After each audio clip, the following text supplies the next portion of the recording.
Good morning, Jill. Good morning, Jill Schlesinger. I knew your daddy.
All right. Biffy, you there? Good morning. Everything okay? I think I told you I'm looking for David Croft right at 7:10, so he should call us. I'll do usual opening shtick, and then we'll go straight to him, assuming he's there. If not, I'll reshuffle all my papers and do something else. Oh, God, I just looked at myself in the video. Had a haircut yesterday. Oh, God. I look like a little boy. I cut my hair too short. Oh, my. I don't like the looks of that. Anyways, Croft should be up there first, so just let me know. Thank you.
On the Watchdog Morning Show with Howard Monroe.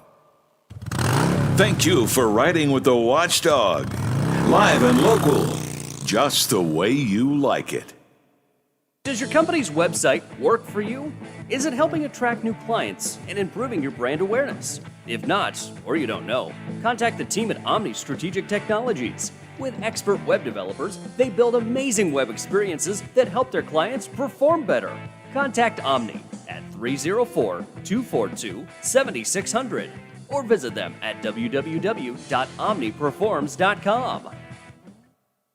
Hello, it's John Kozik, founder and president of TurboTrack Realty, and I buy houses as is, fast for cash. Call me today for an all-cash offer on any of your properties, and we can close within days at 614-362-2000, 362-2000. Do you own a property that's outdated and needs thousands of dollars in repairs? Great, I'll buy it. I'm a private real estate investor who can solve your real estate problems fast for cash. Do you want to sell and just be done with it? Okay, great. I buy vacant properties, boarded up houses, pre-foreclosures, and inherited properties. I also buy apartment buildings, rental portfolios, divorce homes. I even buy my tenant won't pay me the rent houses. I look forward to solving your real estate problems today. Give me a call for an all-cash offer at 614-362-2000, 614-362-2000.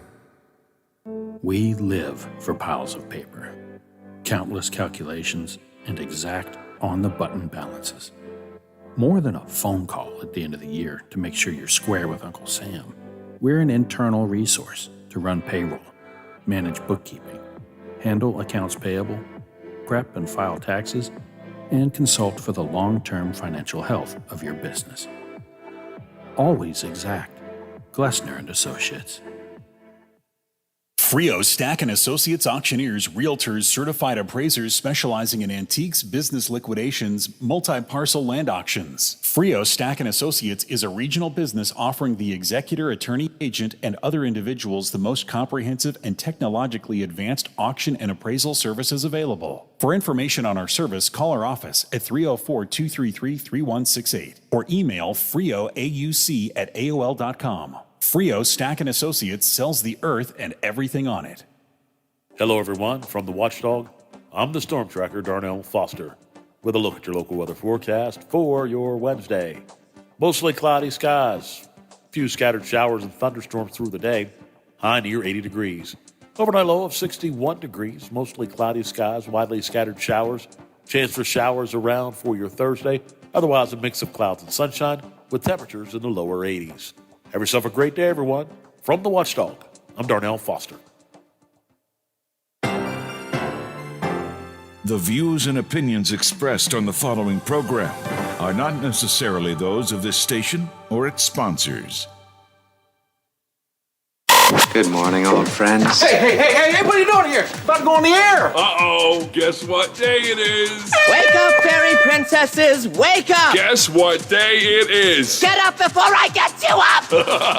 Guess what today is? It's hump day. Hump day. Woo-hoo! This is Wednesday. She calls it over the hump day. Wednesday? Wednesday. Wednesday. We ain't one at a time in here. They broadcast me out on the radio. We're mass communicating. Let Wednesday begin! Hit it!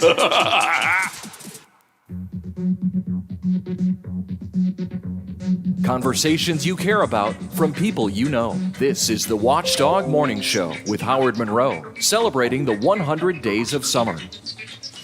69 degrees and clear skies at the Wheeling, Ohio County Airport. It is a little bit warmer, 70, a little bit wetter, and a little bit cloudier here at my home studio. 70 degrees, overcast, and it's wet out on the deck here at the home studios in Elm Grove, so it must have rained earlier this morning at some point.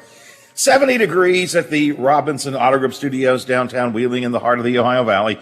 Rain showers throughout the day. Some thunderstorms are possible this afternoon or evening. Roam around 80 for the high today. It is 7:11 on the Watchdog Morning Show. Good morning, Brother Biff. All set and ready to roll today? Good morning, Howard. Ready to go. What do you got? I want to ask, what are you drinking this morning? I'm doing a little Diet Dr. Pepper myself. And out of the official Watchdog Morning Show coffee mug, I've got the hazelnut coffee this morning. What are you doing? Gatorade again this morning. Orange again? Yes, it is. Are you like an orange guy all the time, or do you mix it up sometimes? No, I mean, I mix it up. I got those, it was the last one of those little packets, the drink mix things that you pour in and mix with water, so, yeah. Okay. All right. So we've got plenty of liquid between us. Hope you all are enjoying your favorite breakfast beverage, whatever it might be. A little Earl Grey tea, a little orange juice with something in it, making it a mimosa. I don't know, whatever you're having this morning. We're glad that you're having it with us. If you are watching us on Facebook Live video, be sure to like us and share us. I haven't mentioned that for a while. Always appreciate it when you like and share. So hit that like button, then hit the share button. Share our video feed with your friends on Facebook or any groups that you might be involved in. We are on the Facebook Live page for my own personal page, also on the Facebook Live page for the Watchdog. And then, of course, if you don't catch it on that, you can watch our video feed on our YouTube channel, the Watchdog YouTube channel, and you can watch it right there on our website, watchdognetwork.com. Now, I got a lot of stuff to do today, really a busy day today. We're going to have some fun along the way, but some serious stuff. Marshall County officials, we know, have been lobbying to keep the Mitchell Power Plant in Marshall County open until 2040, although there's been some talk of shutting it down before that. Company leaders told the PSC in testimony yesterday that by keeping it open to 2040, it'll cost $27 million a year in taxpayer money. It's an ongoing debate, more PSC hearings today. I'll share with you what we learned, what we might learn a bit later on today. I call him my big picture political analyst, Matt Robeson. Matt tends to go big, take a look at these political stories through some larger overview lenses. Matt is in with us today, and he and I are going to discuss the origins of COVID.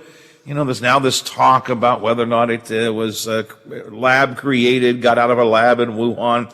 Those were ideas that were poo-pooed completely in the very beginning and still are poo-pooed by most people, but they're being talked about. The GOP is using the issue as a wedge against Dr. Fauci.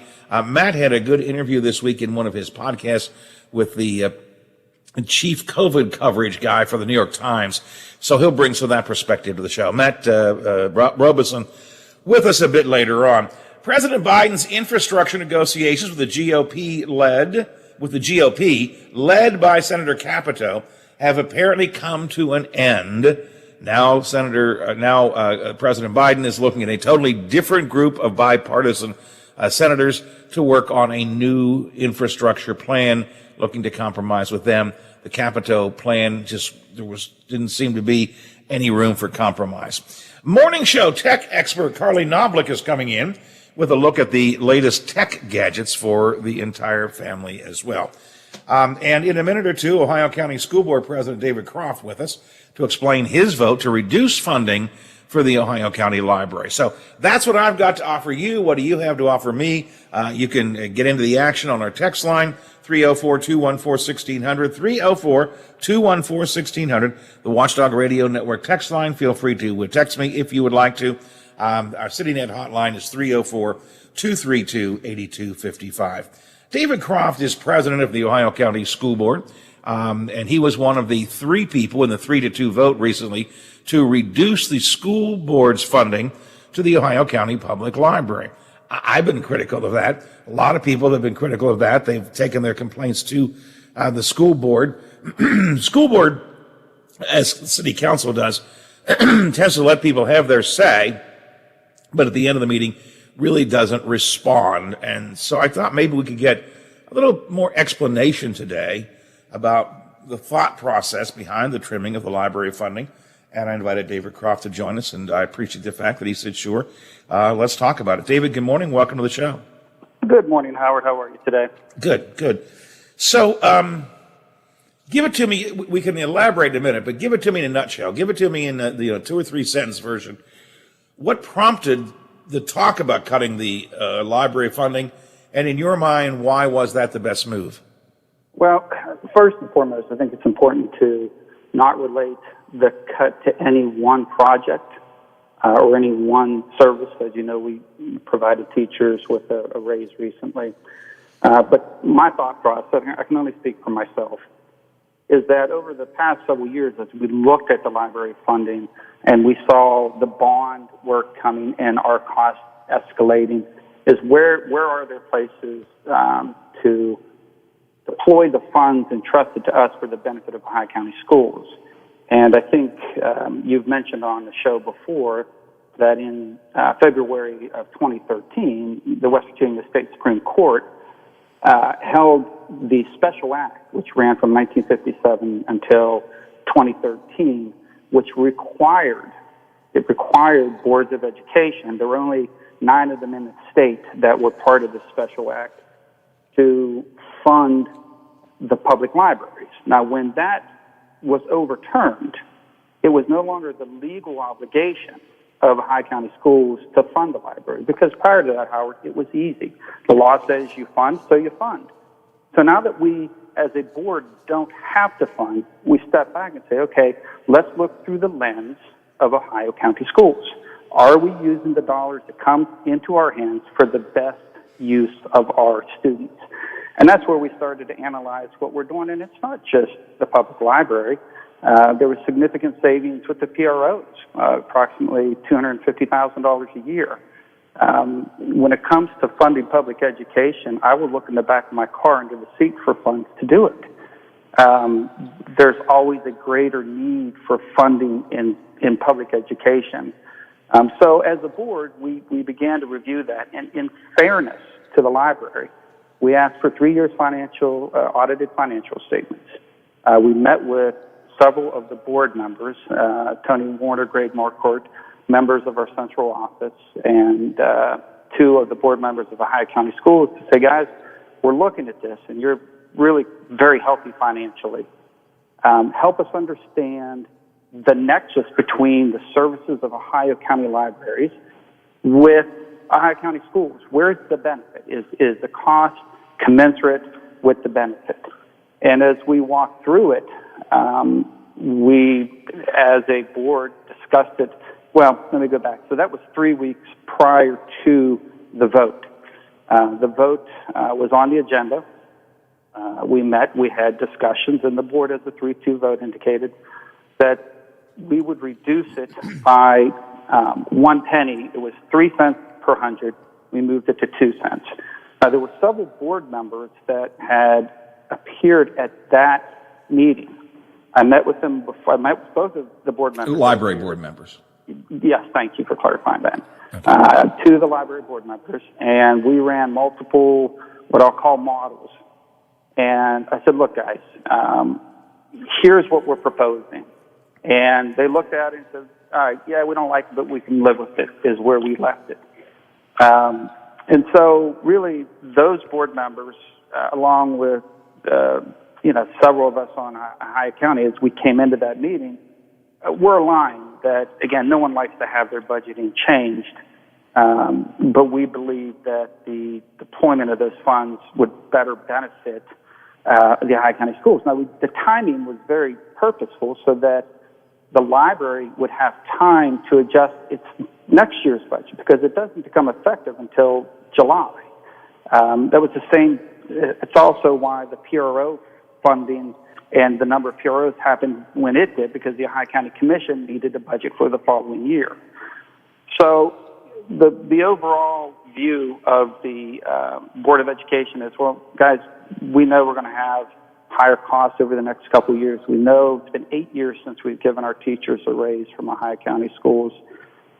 Let's try to find some money. And when we looked at the financial position of the library with $3.5 million cash and liquid assets, $7 million in total assets, $350,000 in total liabilities, and really, Howard, what was reduced, and I had appeared on your radio station with the mayor and vice, and the following week, Dottie Thomas and Cheryl Harshman also appeared, and they confirmed this, is the reality is what the library isn't getting was what you might think of in terms of profit. They call it a change in position in the nonprofit world. So there shouldn't be any programs impacted by this. And so that is, and that was more than 2 or 3 sentences. I apologize, but it was an attempt to try to get that out there. And if I may, before I forget, there is a solution to this that I think we should follow as a county, such as that Cabell, Kanawha, and Wood engage in, because they were 3 of the other counties that were impacted by this change in the law. Is whether next year we're going to have to look at it again.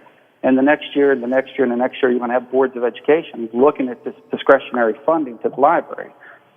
to a person, everybody on the Board of Education thinks incredibly highly of the library and sees it as an incredible, valuable resource to our residents of Ohio County. But again, we're duty-bound to try to deploy those funds to the benefit of our kids, our facilities, our teachers, our service personnel. But what Cabell, Kanawha, and Wood did is they turned around and tied back the excess levy that's funded to the library, because the last one that we passed, it was the actual official ballot just says support agencies and community service, and the library's just one. I mean, there's the Children's Home of Wheeling, Easter Seals Rehabilitation Center, Rescue Network, so there are several other nonprofits, and it was approximately $100,000. So really, to address this, though, this isn't an issue in the future. The next time an excess levy it comes up, there needs to be some discussions with the library board, similar to what happened in Cabell, Kanawha, and Wood, to say, guys, I think we need to bake into the excess levy a set amount so that it's not to the discretion of 5 individuals that sit on a board of education.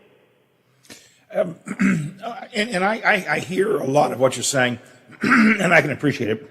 And first of all, let me concur with a couple of things you say. Obviously, there is no legal obligation. It used to be, but that's not the case anymore. So you legally can do this. Secondly, excuse me, I want to say, you didn't use these words, but it is important to point out, to your benefit, to your position's benefit, that this was a reduction in funding, but not a cut. I mean, it's not like you eliminated the funding. It was just simply a reduction in your share of the funding for the library. So I think that's important to point out. But let me ask you this, David. Do you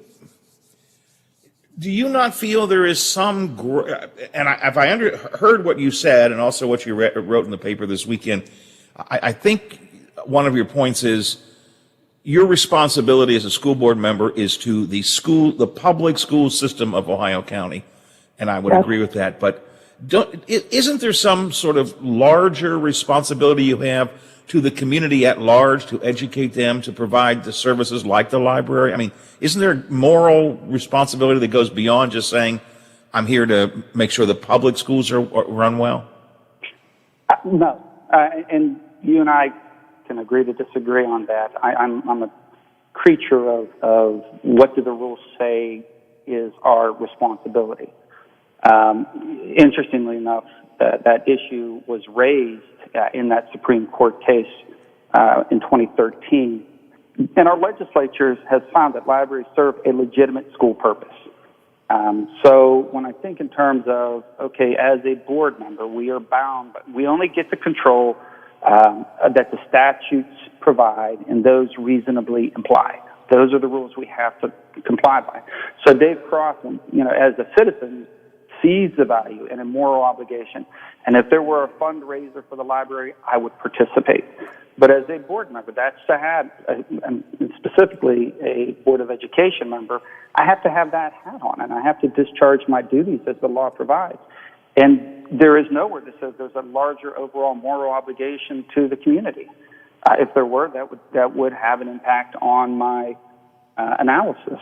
And if someone can show that to me, I'd be glad to read that. But I've looked pretty carefully, and that is not something that we're up against. And so when you say, okay, we may fund it, we may, but there's still law that governs us, and that law says we have to deploy that for the use and benefit of public schools. And I appreciate you mentioned that the board is continuing to fund at a rate of $589,698.22, and that's significant money. When the folks showed up at the last board meeting, and there were 12 people that had delegations, and John McCabe and I will agree to disagree on this, but we don't comment after and engage during delegations because it's not on the agenda. And again, I read the Open Proceedings Act as saying, look, if you're going to get into a discussion on something, it needs to be on the agenda. But at that meeting, that's the meeting where we passed our budget, Howard, so I had 12 people that showed up that had a variety of opinions. Someone said we were stealing from them. Someone said that by reducing the amount of funding that was somehow discriminatory. Somebody else said, well, you may not get the next, excess levy. So the veiled threat on passing that, which I'd say, okay, 76.5% of that excess levy goes to our teachers and their salaries. But after that delegation, there was actually part of that meeting where we passed our budget that was on the agenda, and that is open public meeting, because our meetings, it was the public meeting part of our meeting. Our meetings are open to the public, but they're not public meetings. So any one of the 12 could have stayed there and then had a discussion on why our budget should have been different. But they all left. So, in one sense, you may state that, look, gosh, you should respond to these and they should be heard. There was a chance for that with the budget discussion, but no one stayed to discuss the budget. Yeah, I don't want. It's a different issue. I don't want to go down that road right now. But I'm kind of in agreement with John. He and I have talked about this before. And you're not alone. The city council does the same thing. They have their comments from the public at the end of the meeting, and the public offers comments. They sometimes ask a question amongst their comments, and then council sits silent and says meeting adjourned and walks away, as you do. And the argument is we're not going to have this, back and forth in the middle of the meeting. So you're not alone in that. I get that. I think there needs to be some response. That's my opinion, but I get where you're coming from there. Let me ask you this. Is the Ohio County school system in any kind of financial difficulty? I mean, I know you've had cost overruns in some of your bond projects. I understand that. But is it putting you in a financial squeeze or a bind that you had to cut money for the library? There's always a squeeze, Howard. The property values this past cycle dropped, and we have $1 million less in projected receipts. To say we're in trouble is hyperbole. That's not the case. But when you look at the 800 employees, the 5,300 students we serve, the 13 facilities, this is the first time that I'm aware of in state history that a county elected to engage in improvements in one set of projects for every facility it had that service the students. So as cost overruns and the pandemic, as you are well aware, has caused an incredible increase in the material, and so we're constantly fighting against that. So I would not characterize the Ohio County schools as being in trouble, but our view, or at least my view as I look at this decision, is where are those dollars best spent? There shouldn't be a single program cut by the library, and we have needs that I think those dollars are better served satisfying with those other needs. You would certainly agree with me that the Ohio County Public Library services an awful lot of people, and there are a lot of folks, and you've heard from them already, who have a strong connection to the library, whether it's using the library for books and periodicals and research, or simply a place to go in and kill some time while they're reading, or taking part in the programs like the Lunch with Books programs for People University. It's got a wide range of support. And for those folks, I guess I'm asking you, do you see this? Do you get this at least? For those folks to see a cut in their funding, again, you're right, it's not going to send anybody out of business, the library out of business, but a cut in their funding. At the same time, you drive up to Wheeling Park and you see all the construction work underway and this huge new athletic field being built. It feels like there's a disconnect there. It feels like there's a disconnect. Wait a minute. Library funding, which seems to be, it may not be technically a school board function, but library funding, which is a much more of a truly educational funding as opposed to building a new athletic field. Library funding gets cut, new athletic field gets built. Would you acknowledge there's at least an image issue there? The optics aren't good. I'd argue, though, I would not agree with the premise that athletics doesn't benefit education. I knew you were going to do that, and I agree. It was a bad phrasing. I agree with you, yes. Yeah, but what I would say, and here, I get that this is painful, and when Dr. Miller said, there's going to be a lot of delegations, Howard, I love to see delegations. I love to see people get involved and show up. I just think, with the position that those folks are taking is they just aren't aware of the financial facts and some of the duties we have. But there is a benefit to this, which I think, last year, or at least according to 2019 audited statements, the total grants of the library was $2,000. The total donations were $14,555. Maybe the library, this is a chance to get more plugged in and do more for the schools. I know there's a desire to have that funding restored. If the benefit is commensurate with the cost, I certainly will take a look at all of those factors. I don't go into any decision with a predetermined mind. I want to learn as much as I can and try to make the best decision based on the hat that I'm wearing.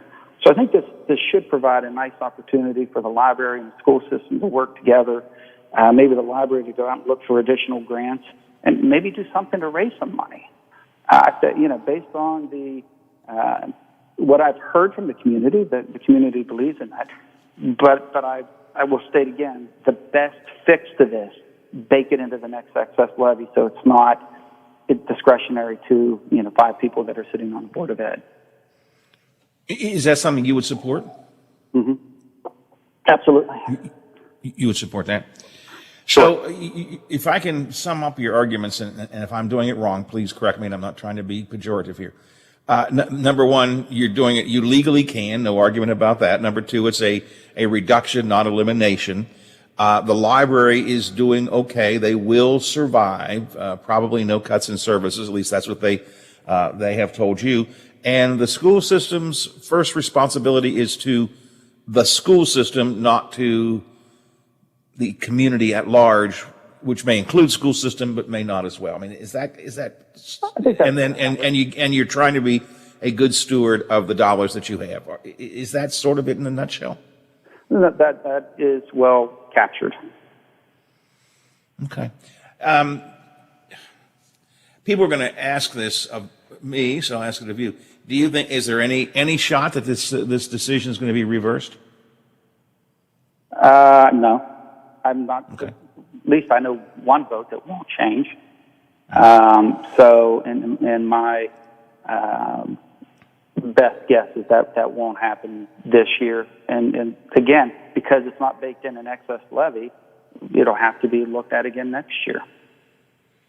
And I guess probably isn't that may be part of the fear that some people have. You cut some, I mean, let's be honest, David, this happens, or people think it happens. You cut a little bit this year, a little bit next year, pretty soon you're cutting some more. I'm not saying you will, I'm just saying I think that's a fear people 100%. Have.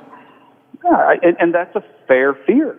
Death by 1,000 cuts, Lynn Chee. It would be, and when I met with some of those initial board members, that's what they said. Look, it starts with this, and then next year you need something else.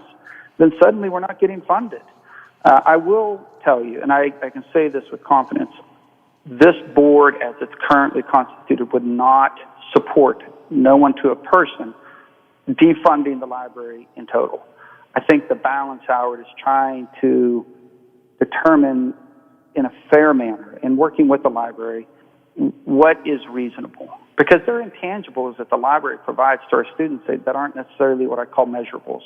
You can't put the metrics up there to say, okay, well, this person spent this much time in a classroom. What is the value of having the archives with our papers? What is the value of online services? So it's as much an art as it is a science, and at least with the members of the board that we've been working with, it's been collaborative. It just hasn't been necessarily communicated well within the library ranks that we're working with the library, not against them. But our primary duty, as you summarily said, is to the public education and not to other community programs at large. David, I appreciate you taking time with us this morning. If there's anything else you want to say, please do. But if folks can read a little bit more of your thoughts in the newspaper and the articles online as well, for those who only look online. You did you and Molly Adderholt and Christine Carter, a joint commentary about this explanation in the paper over the weekend. And I appreciate your taking time to talk to me about it. I thank you very much for that. Well, thanks for having me on, Howard, and I hope you enjoy the remainder of your Wednesday. I hope so, too. Thanks a lot, David. Appreciate All it. right, Have a take good care, day. buddy. Bye-bye. All right. David Croft is president of the Ohio County School Board, one of the 3 members who voted to reduce, not eliminate, but to reduce the funding for the Ohio County Public Library this year. And that's created an awful lot of controversy. I think his last point is a good one. The library's value is something you really can't quantify in terms of dollars and cents or in terms of time. How many books have been taken out or how many people are there in a given moment. It is in its entirety, what does the library do and what does it bring to education in Ohio County? I still think it's a vital part of Ohio County, and if the school board has the ability, they should have kept it going. But I appreciate David's perspective, and I hear the argument, and I can't disagree that the arguments he makes have validity. I just disagree with them. All right. And again, I really appreciate him joining us. I really do. 7:38, 22 to the hour here on the Watchdog Morning Show. Fire up in Tiltonsville overnight. Is that right, Biffy? Yes, it was. At the roller rink? Is that what it was? I didn't know there was a roller rink up there. The Big 7 has details on this and more in their Ohio Valley headlines. Mr. DeFabio's got morning sports for us. What happened with the Pirates last night? Didn't something weird happen with the Pirates? Yeah, another incident at first base in the first or second inning, I believe. Key Brian Hayes, their young star, hit a home run. And That's good. That's good, right? Home run, that's good. Yeah, well, he got called out on that home run because he missed first base. Oh. Yeah. So as he was running to first, he went around the base and missed it, and the first base coach for the Pirates noticed it immediately. And there was nothing that could be done, so the Dodgers said, hey, I think he missed first, and he did. So instead of the Pirates leading 1-0, he was called out. So another incident at first base for the Pittsburgh Pirates. Look, you all know I'm not particularly athletic. I'm not, I don't, no matter what the sport is, I'm not 100% into the following the rules as many of you are, like Biff is and so on. But Biffy, even back when I was a kid, just playing ball, just a little bitty kid playing ball, I knew something because they would yell at me, touch the base, touch the base, touch the base. I mean, even I knew that. Oh, jeez. Bless the Pirates. All right, let's get some news and some sports in here, and then start say Zach. Zach's still away. Aaron is with us this morning. He's coming up next. The WTRF Channel 7 News Update is brought to you by Thomas Auto Centers, Mall Road, St. Clairsville. Get the best deal at Thomas Auto Centers. Now it's time.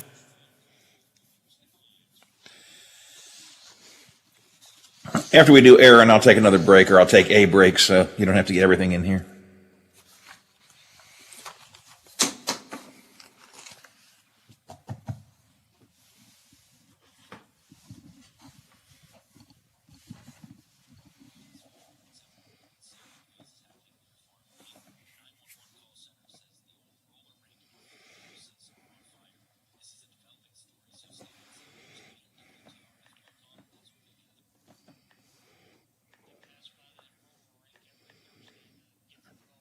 Oh, really? I didn't know there was one. I can't picture it. Yeah.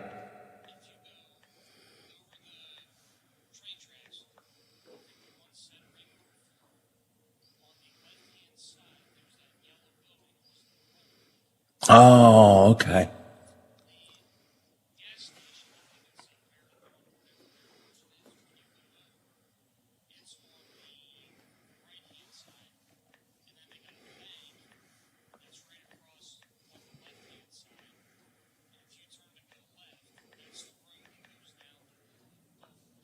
Okay. All right.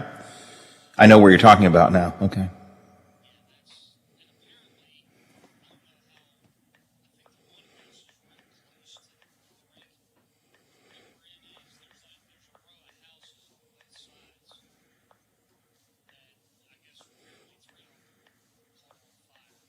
Okay.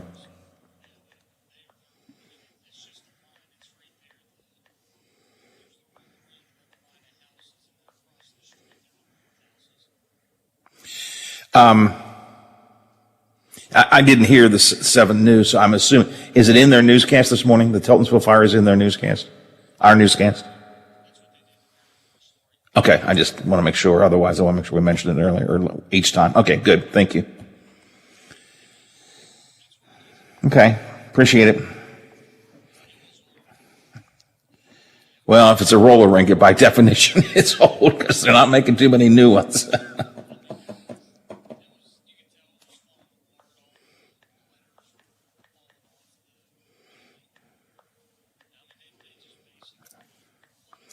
So it wasn't actually in use. Gotcha.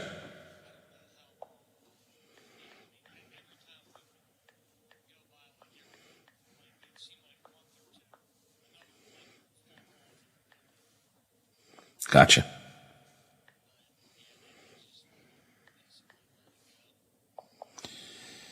All right. I assume Aaron's there already. All right, we'll get him in there. Carly Knoblich at 8:10. It's a radio row, so be aware of that. And Matt Robeson at 9:10. Yep, he's calling us. And that's it. Like I said, we'll be here at 9 o'clock since Rocky and Brent are not. I did get a text from Fuzz and John. Do you want us to come in? I said, nah, I got it covered.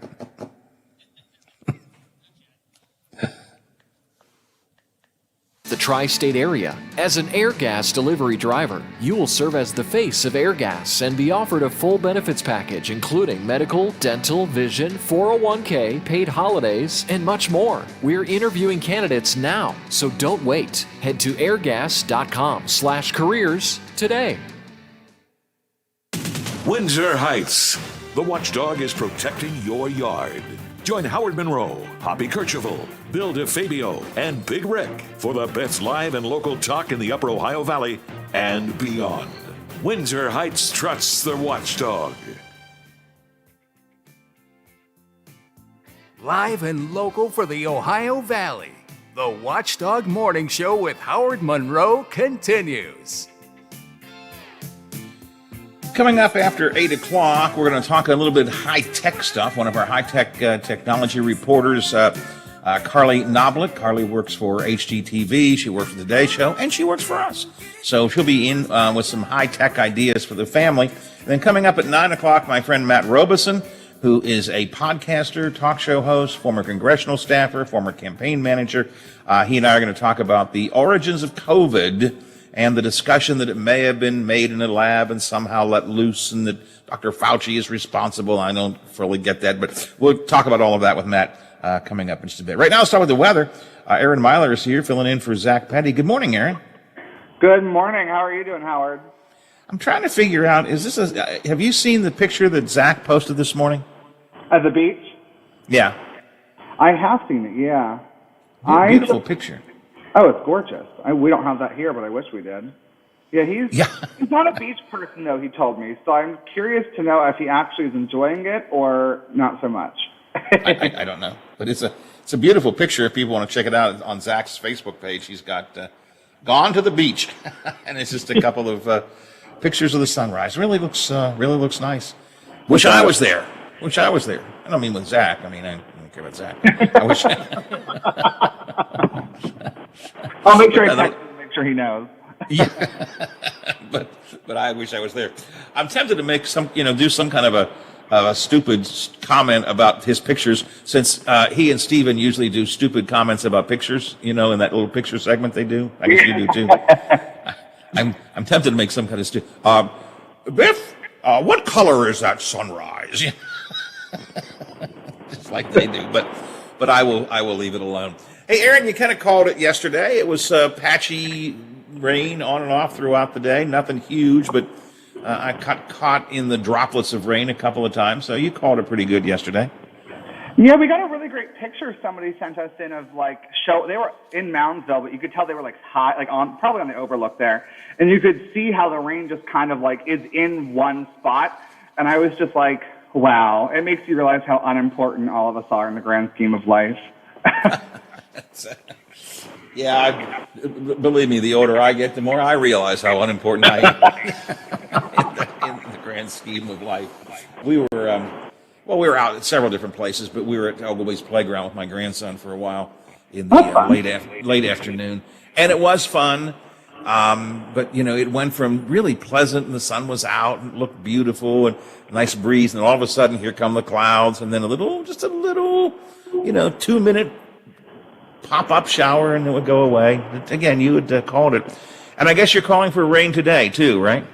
Yeah, so the next few hours here, we'll have some showers, kind of like we had this morning, where it was widespread, but not really heavy rain or anything. We'll have that, and then later on today, we will continue that, but might have a couple of thunderstorms embedded in there as well.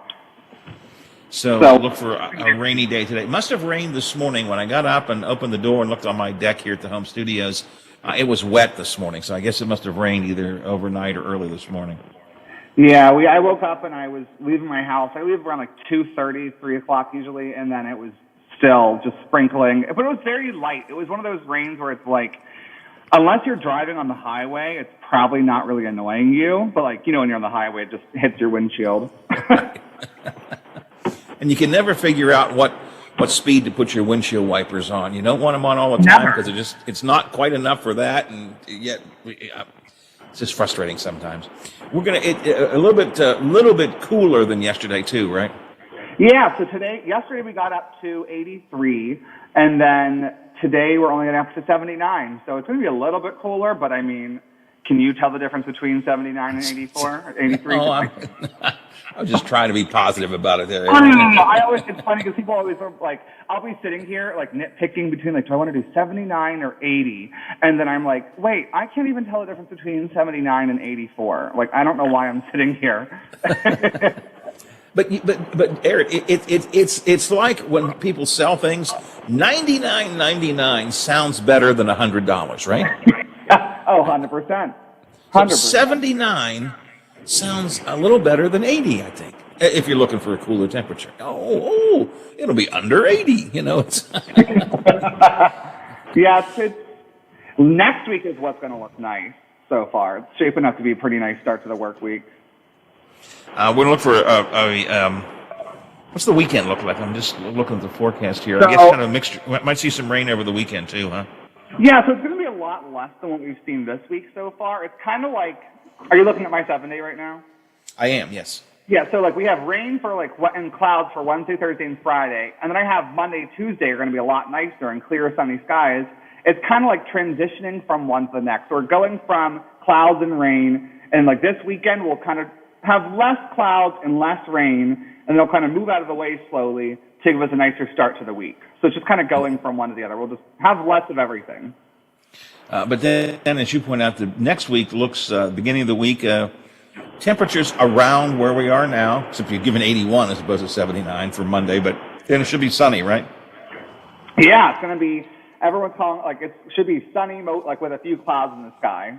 So it's getting, our normal high for this time of year is 77, so we're getting right back to, just a little bit above that. Sunshine, the low temperatures are getting a little bit more normal, so it's kind of we're just getting back to where we should be. Well, it's 69. Last I checked at the Wheeling, Ohio County Airport, 69 and clear is what Storm Tracker 7 is telling me off of the airport report. 69, 69 and foggy at the airport. It's 70 here at my home studios. A little bit overcast, a little bit wet here at the home studios. 70 in downtown Wheeling. So a lot of low-lying clouds right now. A lot of what kind of covering? Low-lying, very low in the sky clouds. Yeah. Pictures and the cameras across kind of 2 Mile Hill where you have a valley. You can see the clouds not even over the top of the mountain. So it's kind of cool. Yep, I got you. All right, Aaron, appreciate your time today, and we will do it again tomorrow and see. So we'll see if you decide for. You've got 79 again for tomorrow, right? So we'll keep it under 80, just keep it under $100. $99.99. Keep the temperature to 79. All right, Aaron, appreciate your time today. Thanks for getting up and being with us this morning. Glad to be here. Have a good one, Howard. All right, talk to you later. Aaron Myler from the Big 7, WTRF TV. Zach Petty is at the beach. If you are on Facebook and you want to check out Zach's Facebook postings this morning, he posted a nice picture of himself on the beach. Sunrise, sunrise, sunset. Beautiful sunrise. Looks really nice. And kind of wish I was there. Again, I'm a Zach. I just kind of wish I was there. I see the waves rolling in. Yeah, I'm feeling beachy. I'm feeling beachy now. All right, 8 before the hour here on the Watchdog Morning Show. PSC, Public Service Commission in West Virginia, held the first of a couple days worth of hearings yesterday on the Mitchell Power Plant, raising rates maybe. The question is going to be, are they going to stay open or are they going to retire that plant sooner than had been expected? What's the cost going to be in terms of jobs, in terms of taxes? I've got some numbers that I want to share with you coming up in just a bit. First of all, I want to remind you that today is the day of the real estate auction that our friends Jim Frio and Shane Stack are conducting. Burkham Court in Wheeling. The address specifically 27 Burkham Court.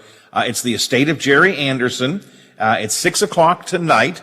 It is a 3-bedroom, 1-bath home in Burkham Court, just off the S Bridge, heading up the hill towards Ogleby.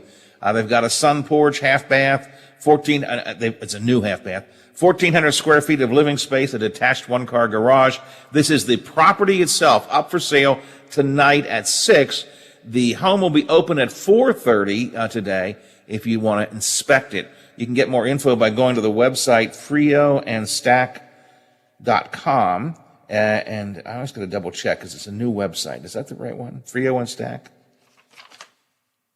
Yeah, Frio and Stack, all one word.com is their website. Go check that out and look up some information about it. This is the real estate auction for the estate of Jerry Anderson. And then after that, they're going to have an online auction for the toys, collectibles, furniture, and so on in that estate as well, which you can find at frioandstack.com. 6 before the hour here on the Watchdog Morning Show. Hi, this is Hoppy Kercheval. Join me weekdays at 10:06, right after the Watchdog.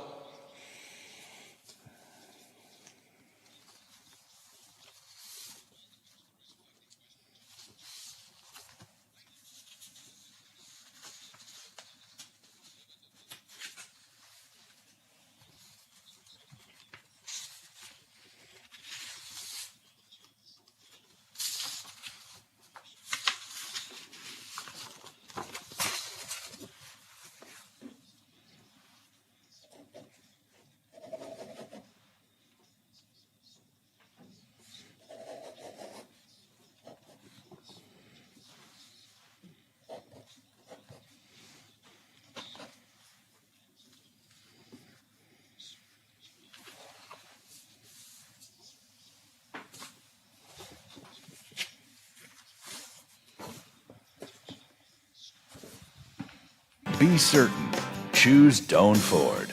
Online at doanford.com. I'm not buying till I check Doan Ford. A serious injury from an accident can be just the start of your worries. What if you cannot return to work? How do you take care of your family if you're disabled? At Gelner Law Offices, we represent seriously injured people and understand their problem. We know how to get you fair compensation. We will work hard to make sure you get the money you deserve for your losses. Don't go it alone. If you're hurt in an accident, call us at 304-242-2900 or visit us at gelnerlaw.com. We'd like to help. Jobs, jobs, and more jobs. If you're looking for employment, the WTRF Ohio Valley Job and Career Fair is the place to be. On June 10th at the Wheeling Park Ice Rink, come prepared to meet with employers from a variety of industries that are looking to hire entry-level to experienced workers. Dress professionally, bring copies of your resume, and be prepared for on-site interviews. Don't miss the WTRF Ohio Valley Job and Career Fair on June 10th at the Wheeling Park Ice Rink. For more information or to see how your business can participate, visit the Job and Career page on WTRF.com. Washington County's largest gun show is back on Saturday and Sunday, June 19th and 20th from 9 a.m. to 4 p.m. at the Washington County Fairgrounds. Admission is $7 and kids under 12 get in free with an adult. Everyone is welcome. They offer free appraisals and have great prices on all types of firearms, modern, military, and antique. They have over 450 tables with cash buyers on site for your used guns. Visit arhsportshop.com or you can give them a call at 724-948-3571 for more information. That's 724-948-3571 for more information. It's the Washington County Gun Show, presented by ARH Sports Shop, June 19th and 20th. The timeless sounds of polka live here. Join us 9 to 11 a.m. on Sundays for the Polka Showcase with Rich Biella. Sunday mornings never sounded so good. Watch out! He could climb on his soapbox at any time. The Watchdog Morning Show with Howard Monroe continues. I do have some soapbox items to get to a little bit later on, so stand by. The soapbox could be coming out. Biffy, let's see. Last night, Sixers beat the Hawks in the NBA playoffs, tied that series at 1-1, and the Jazz over the Clippers. Utah now leading 1-0 there as the NBA playoffs are underway. You got any favorites there? I think in the West, probably Utah is the number one seed in the West. And depending on what the Clippers do, I think they've got to be the other favorite in the West. All right. Well, if you have some thoughts on this, my friend, you know what you can do. You can place your bets on our good friends at FanDuel because the NBA playoffs are underway, and you can be in hoops heaven betting all of the action. There are all kinds of exciting matchups that you can bet, and FanDuel takes the excitement to a new level because both new and existing users can bet risk-free throughout the playoffs. New users get up to $1,000 back if your first bet doesn't win. And once you have an account, you can still bet the same game parlays risk-free every week. That means you can combine multiple bets for an even bigger win in a same game parlay. You might do some prop bets or money line or what have you. So, but you can't play if you don't. You can't win if you don't play. Download FanDuel, use my name, Monroe, in the promo code box to get the app and to take advantage of all the deals they've got. You must be 21 or older, physically present in West Virginia. Risk-free bet for the first online real money wager only. Refund is issued as a non-withdrawable site credit that expires in 14 days. Same game parlay refund is issued as non-withdrawable site credit that expires in 7 days. Maximum refund there is $10. Restrictions apply. See sportsbook.fanduel.com. If you have a gambling problem, 1-800-GAMBLER or 1-800-GAMBLER.net. The Watchdog is FM 98.1, AM 1600 WKKX Wheeling, FM 97.7, AM 1370 WVLY Moundsville. The ABC News is brought to you by Thomas Auto Centers, Mall Road, St. Clairsville. Get the best deal at Thomas Auto Centers. First overseas trip as president.